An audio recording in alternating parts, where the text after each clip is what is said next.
You've lived a great life and done well for yourself. But what mark will you leave on the world? How will you inspire future generations? Stan Miller and Katie Beth Hand have helped thousands of people answer exactly those questions. If you've ever wondered, what will be my legacy? You're in the right place. Welcome to the Your Life, Your Legacy podcast. Now, here are your hosts, Stan and Katie Beth.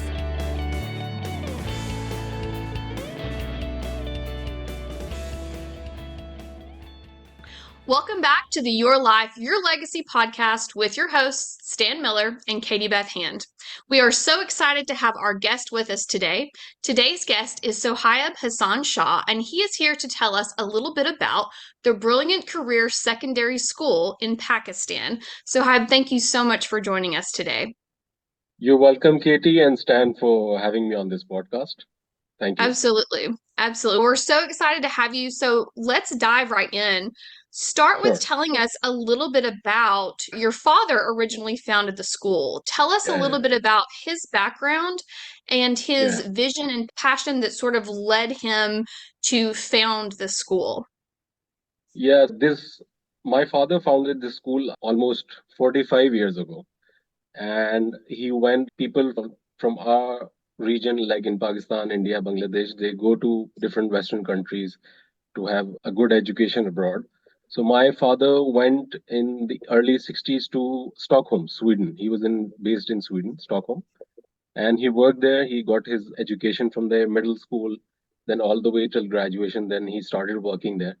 And there he noticed the quality of education and its accessibility till this date, because the state takes the responsibility for education till, I guess, college over there in Sweden, Stockholm, in the whole Scandinavian region. So he was very much inspired, and he really liked the whole thing that was going on in Sweden, that the state is sponsoring such a high level of education. They're even giving you gifts from the school. The whole stationery pack is all made, so the parents don't have to buy that. Everything is on the state, and the schools cater to students' individual needs, which he found out was very good at that time. Because leaving from Pakistan, not knowing their language, the Swedish language, so they accommodated my father just their own people. So my father till date has a very good relationship with the Swedish pension agency, and his friends still there. They still talk to them, and he feels like it's his home over there. So he was very much inspired by the whole education system over there, and then he had to come back due to some domestic issues to Pakistan. So he had that idea that why not make a school like this, like whatever schools like in Finland, in Sweden, they're really good schools. So why not bring that idea into Pakistan? And most importantly, it should be accessible to the masses. Like, there are private schools in Pakistan, but the fees is very high. Not everybody can afford to send their children to private schools here in Pakistan as well. And in, I guess, all over the world, there are private schools which are very expensive. So accessibility is the biggest issue to education, quality education worldwide. So he brought that idea. He came back in the late 70s, and then he started off with a small preschool thing, and then building on top of that. So we have preschool all the way to till 10th standard, which is like the kind of like the high school in the before the high school in US. So this is what basically the background story is.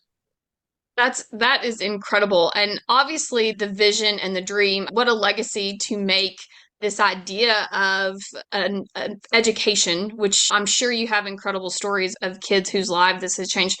I love that he took that vision that he saw somewhere else and brought it home to Pakistan to make that accessible. It's the same here in the States as well. We have state education. It goes through 12th grade here, but public school, but we do have private school as well, and they're typically very expensive and not accessible. So we love the vision behind making that secondary education accessible to everyone.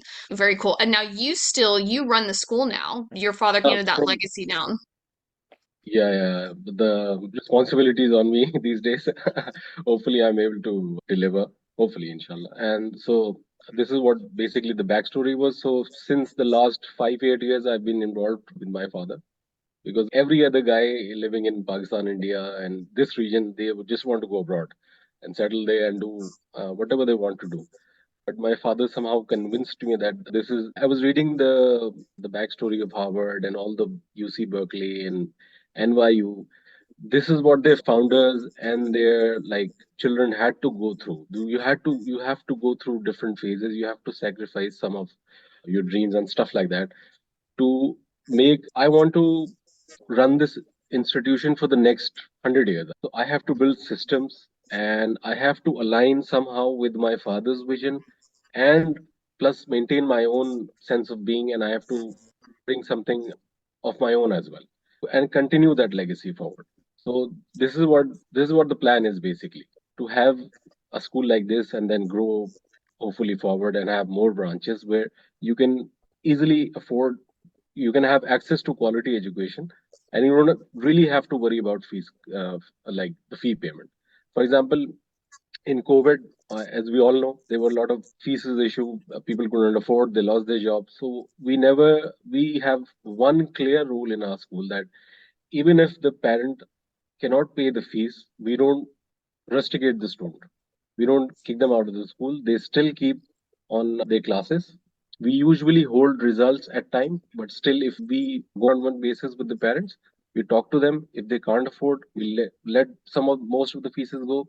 We say, okay, this is what you can. If you can afford to pay this, just pay it and leave whatever's left behind.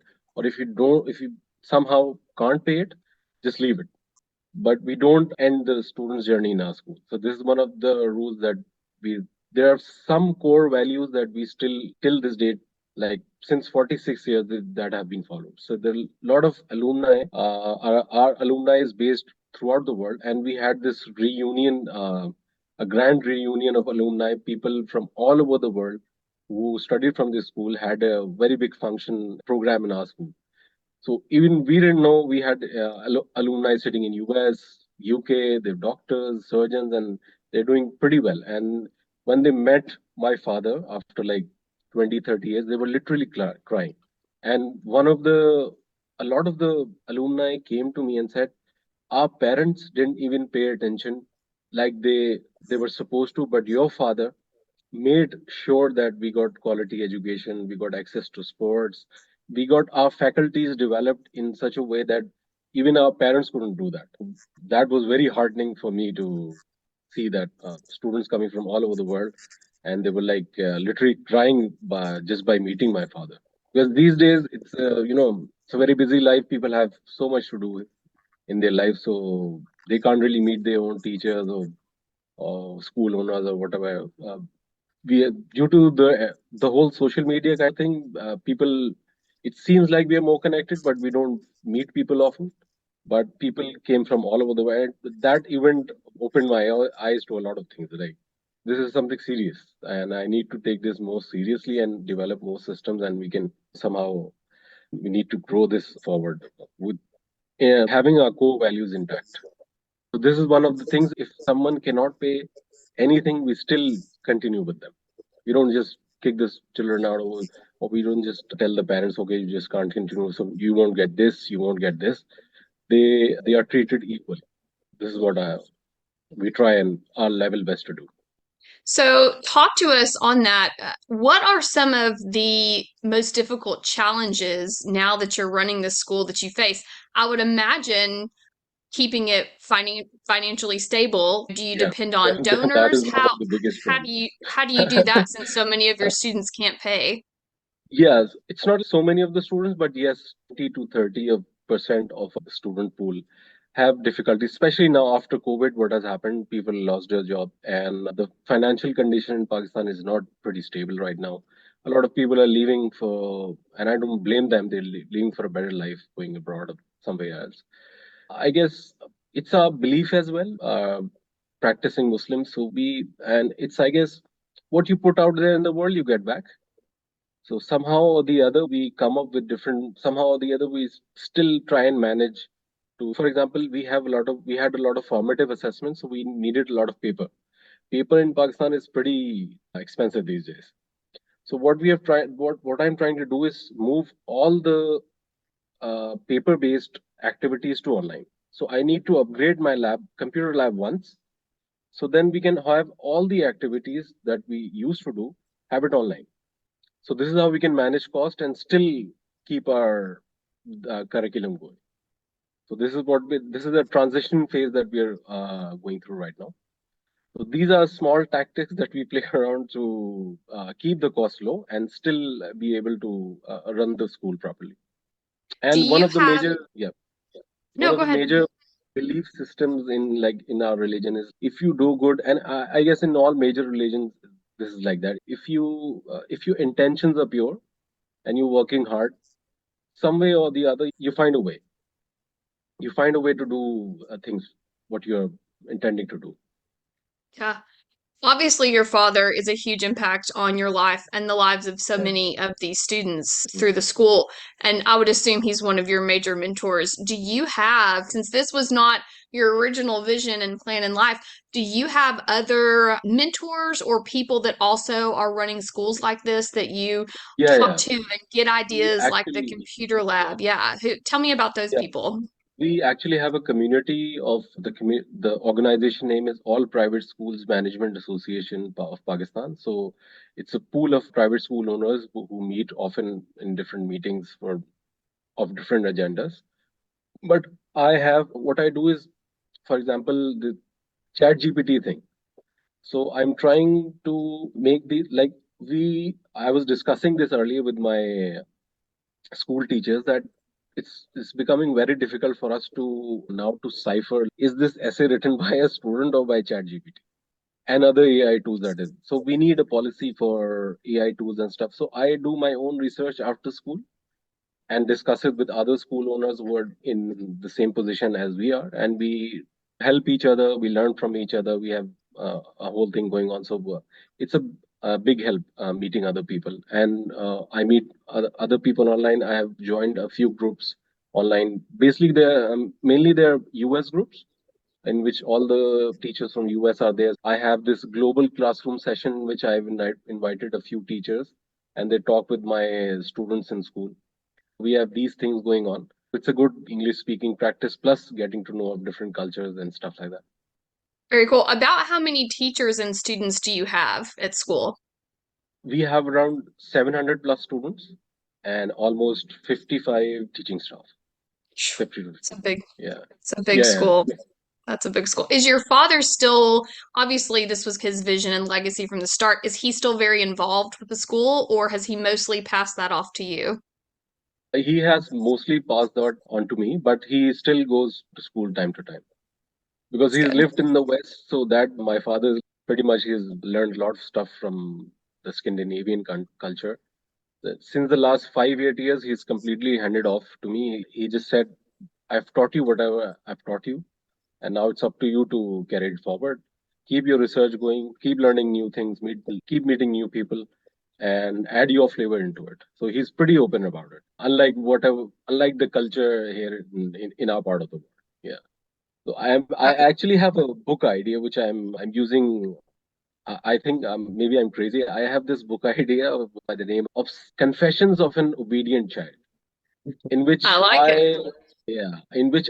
I'm trying to draw like the I'm sh- trying to show a contrast in which like parents and children in the West, how it's like in the West and how it's like in our part of the world, East versus West versus the East, in the parenting norms, cultures, and how children respond to their parents. Because of my very first introduction to the Western world, my father when he came back, so we didn't had any internet at that time when I was a child. So he installed a dish, TV antenna dish, which would catch channels from the US, and we used to watch it.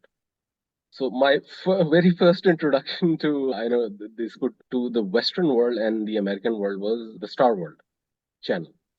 And the very first show I watched there was Donald Trump's Apprentice. He launched that show back then. And I was like, oh, so this is how things go. You're fired, you're hired. And this is how they do stuff like that. Okay, oh, this is pretty interesting. This guy comes in, opens the door, sit on his table, and there are people there. I guess it was like he had 15 to 20 people sitting on the table, which contested amongst them on different business tasks, and you used to select the winner. The whoever was eliminated and the last one standing was the winner. And he was the apprentice to his businesses and stuff like that. So my very first introduction to the Western world was Donald Trump.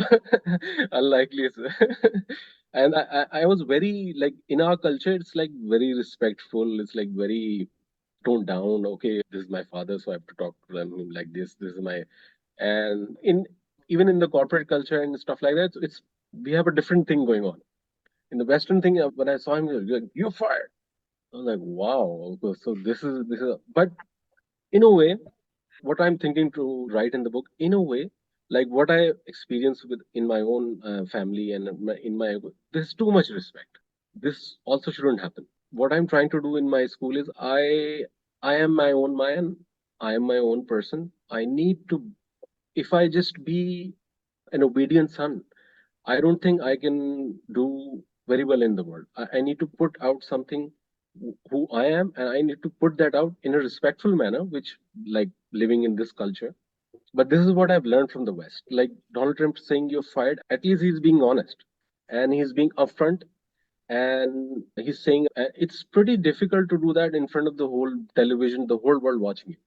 So this is what I've learned like my time abroad when I was in Malaysia. So I've met a lot of people there from different cultures. Malaysia is a pretty multicultural country, and my university was Australian, so I met a lot of Australians, a few Americans over there. So this is what I intend to write in the book, that the clash of cultures. Some things what we can learn from the West, and I think some things the respect and stuff like that the West can learn from our culture. Maybe I'm crazy or something. This is what my idea is to write a book. No, I really love that idea. It's so funny that The Apprentice is the show that you watch. I will Yeah, say, it's different. fortunately, that's a bit dramatized. The actual business world, for the most part, is a little bit more gentle than that. Although Yeah, certainly does not have that level of respect, particularly respect for older generations that your yeah, yeah, country has. So I love the premise of the book and just that idea that there's actually something to be learned from both cultures. yeah, Certainly, one of those things we have here in the States, just because of our background as a country, is that idea that you are your own man. I yeah. don't feel like we have, and most places, a lot of places in the world, I guess I should say, very much have that generational.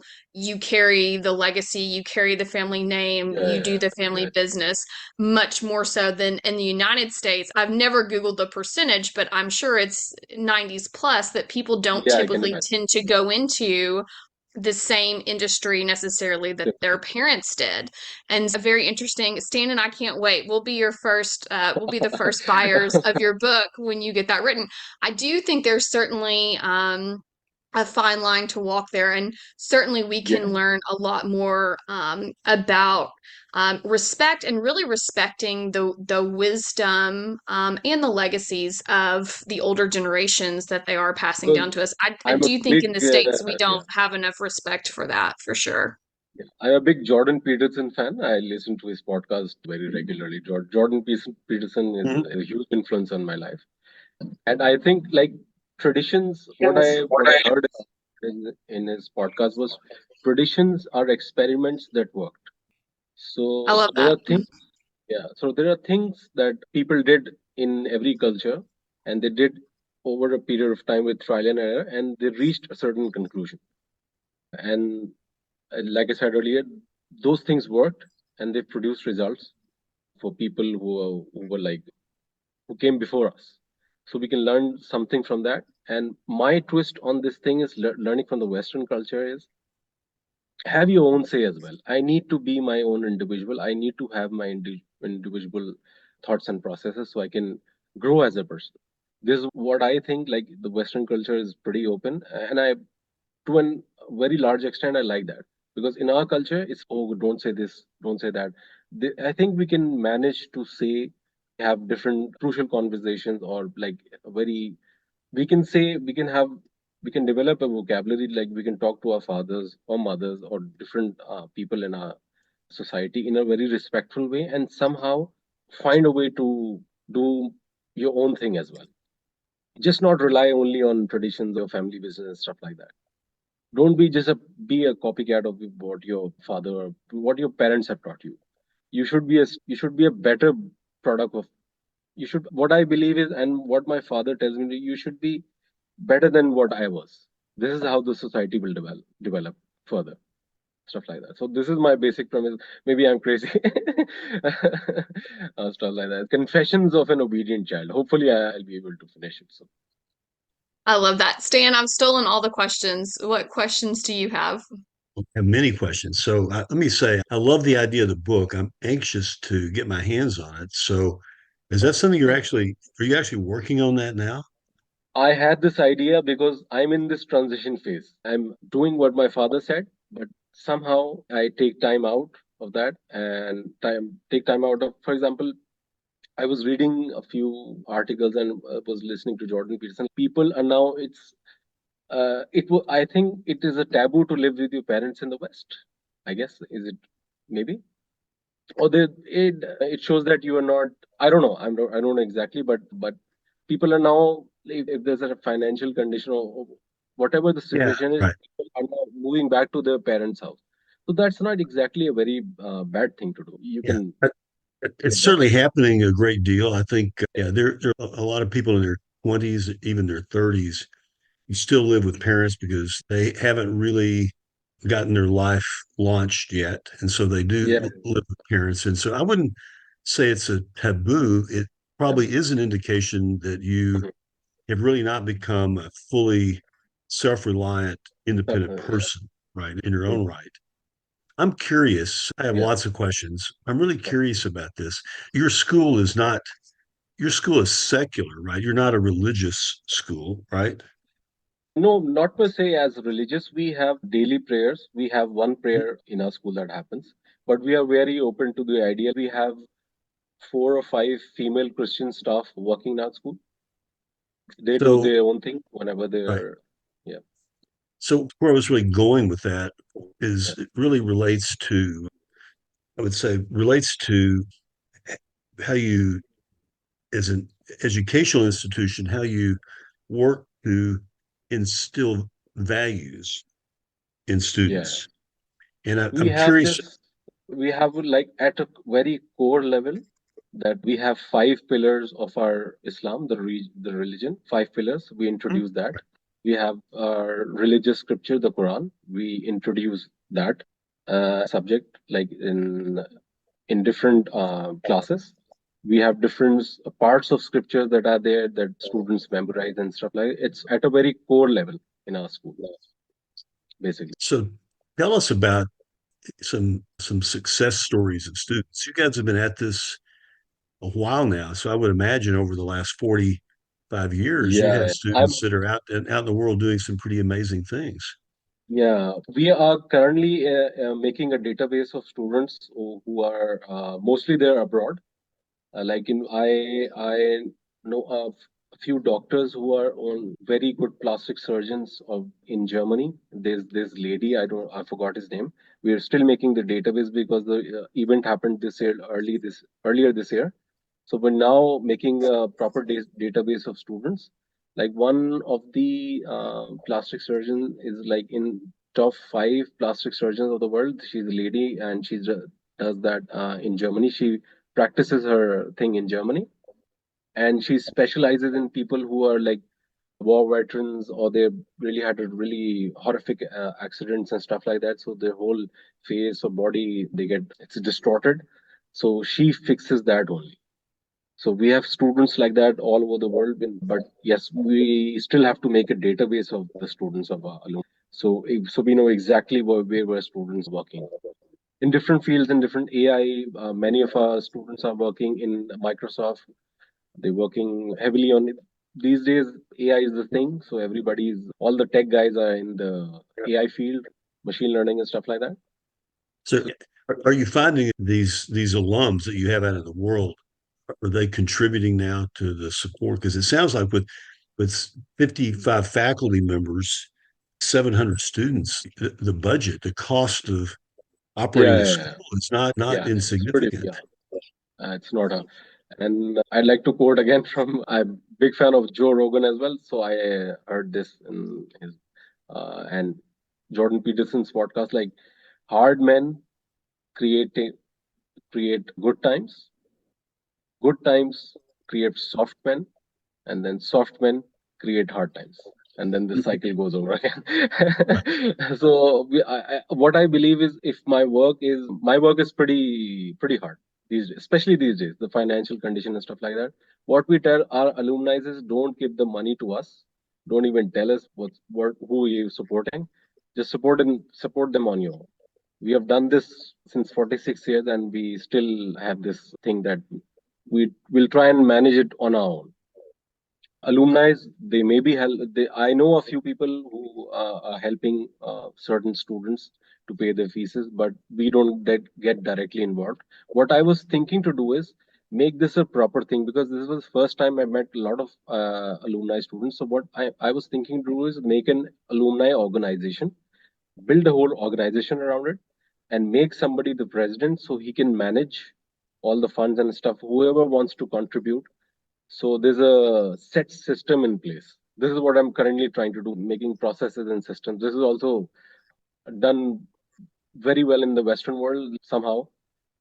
Meet people online. They have really made like really good systems, which anybody can follow. So this is how you can run, for example, Harvard or Yale. They run on systems. They have systems, and they don't depend on a single guy running it. So I don't want to be like it's Sohaib Hassan's Shah. So I don't want to be the sole owner of this thing. I just want to have systems. So my hopefully my children will follow this, or somebody else would do. The school should remain there, regardless of what I'm doing or what the next person would do. Just That like leads. Go ahead. Work in the West and stuff like that. Yeah, that leads perfectly into one of the final questions I have for you, which is, we know what your father's vision was, and obviously after the alumni event, you can clearly see what his legacy is. What do you hope, through all of the work that you're doing now and the upgrades on the school with technology and different programs and building systems for the future, what do you hope your legacy will be? I hope the same way my legacy, I would like to end like when I saw those alumni came into the office and met, and they started crying, and it was unbelievable. I couldn't put this into words. So I hope when I'm that age, uh, the same thing happens to me, or maybe even better. Yeah, absolutely. Stan, did you have any other questions before we close out? I just want to say how proud your father has to be of you. I'm a father. I have a son, and I'm proud of my son. And I know what your father must feel to see you really grabbing the torch and carrying, like really being the instrument to fully realize his vision, and to do it with a game plan that will allow it to perpetuate even beyond yourself. Yeah, So your dad's got to be proud. I wish we should interview him. I hope so. Trying my best. Thank you so much for joining us. And for everyone who is listening, this has been the Your Life, Your Legacy podcast with your hosts, Stan Miller and Katie Beth Hand. Our guest today was Sohaib Hasan Shah, and for more information on Sohaib and the work that he's doing, or on the Brilliant Careers Secondary School, you can go to facebook.com or instagram.com/Brilliant Career School to get connected. Sohaib, thank you so much again for joining us. It was truly a pleasure. You're welcome, Katie and Stan. It was one of the great experiences that I had on the podcast before, and it was really wonderful. Thank you for having me on your podcast. Absolutely. Thanks for listening to the Your Life, Your Legacy podcast with Stan Miller and Katie Beth Hand. If you enjoyed the show, please rate, review, and subscribe on Apple Podcasts, Spotify, or wherever you get your podcasts. To find out more about Stan and Katie Beth, go to pinnaclelegacylaw.com. You can also find links in the show notes.